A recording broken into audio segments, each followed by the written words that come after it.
Hi. సరిగ్గా 15 ఏళ్ల క్రితం ఇదే జంతర్ మంతర్ వద్ద అవినీతి వ్యతిరేక ఉద్యమం పురుడు పోసుకుంది. నాటి కాంగ్రెస్ పాలనకు వ్యతిరేకంగా జనం జాతీయ జెండాలు పట్టుకుని రోడ్లపైకి వచ్చారు. ఆగ్రహంతో ఊగిపోయారు. ప్రస్తుతం జంతర్ మంతర్ వద్ద ఇలాంటి దృశ్యాలే కనిపిస్తున్నాయి.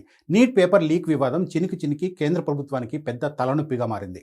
పరీక్ష పేపర్ల లీకేజీలు, నీట్ నిర్వహణపై దేశవ్యాప్తంగా విద్యార్థులు చేస్తున్న ఆందోళనలు తీవ్ర రాజకీయ చర్చకు దారితీశాయి. గతంలో కాంగ్రెస్ నేతృత్వంలోని యూపీఏ 2 ప్రభుత్వాన్ని గడగడలాడించిన ఇండియా అగైనెస్ట్ కరప్షన్ ఉద్యమంతో వీటిని చాలామంది పోలుస్తున్నారు. ప్రభుత్వ వ్యవస్థలకు, రాజకీయాలకు ఇలాంటి ఉద్యమాలు ఎలాంటి సవాళ్లు విసరగలవో కళ్లకు కట్టినట్లు చూపిస్తున్నాయి. మన్మోహన్ సింగ్ పాలనా కాలం చివరలో వరుస అవినీతి ఆరోపణలు ప్రభుత్వ వైఫల్యానికి సంకేతంగా మారాయి.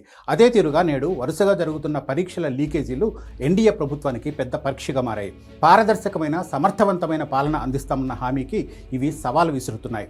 సాంప్రదాయ రాజకీయ పార్టీలు తమ సిద్ధాంతాలు, అధికార అవసరాల వల్ల ప్రజాగ్రహాన్ని అనుకూలంగా మలుచుకోవడంలో ఇబ్బందులు ఎదుర్కొంటున్నాయి. నాటి అవినీతి వ్యతిరేక ఉద్యమం తనను తాను ఒక స్వచ్ఛంద పౌర పోరాటంగా నిర్మించుకుంది. రాజకీయ పార్టీల గుర్తింపు లేకుండా స్వతంత్రంగా సాగడం వల్ల వివిధ వర్గాల నుంచి విస్తృత మద్దతు సాధించగలిగింది. ప్రస్తుత విద్యార్థుల పోరాటానికి కూడా ప్రధాన ప్రతిపక్షాలు వెన్నుదన్నుగా నిలుస్తున్నప్పటికీ దీనికి విద్యార్థుల ఉద్యమంగానే గుర్తింపు ఉంది. అందుకే ఈ నిరసనలను సాధారణ రాజకీయ ప్రతిఘటనగా కొట్టిపారేయడం ప్రభుత్వాలకు సాధ్యం కావడం లేదు. నాటి అవినీతి వ్యతిరేక ఉద్యమం కావచ్చు, ఇప్పుడు జరుగుతున్న కాక్రోచ్ పోరాటం కావచ్చు, రాజకీయ వ్యవస్థకు దూరంగా ఉన్నంత వరకు మాత్రమే వాటికి నైతిక బలం లభిస్తుంది. ప్రజాగ్రహాన్ని చట్టాలుగా, విధానాలుగా మార్చాలంటే మాత్రం చివరికి ఎన్నికల బరిలోకి దిగక తప్పదు.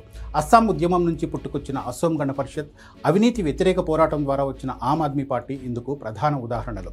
వ్యవస్థను మారుస్తామని వచ్చిన ఇవి కాలక్రమేణా సాధారణ రాజకీయ పార్టీల్లో భాగంగా మారిపోయాయి. ఈ ఉద్యమాలు అధికారంలోకి వచ్చాక ప్రజలు వీటిని ఉద్యమ ప్రమాణాల ఆధారంగా కాకుండా పాలనా సమర్థతను బట్టే బేరీజు వేస్తారు. ఈ క్రమంలోనే ఆప్ వంటి కొత్త పార్టీలు కూడా తర్వాత కాలంలో అవినీతి ఆరోపణలు ఎదుర్కోవలసి వచ్చింది.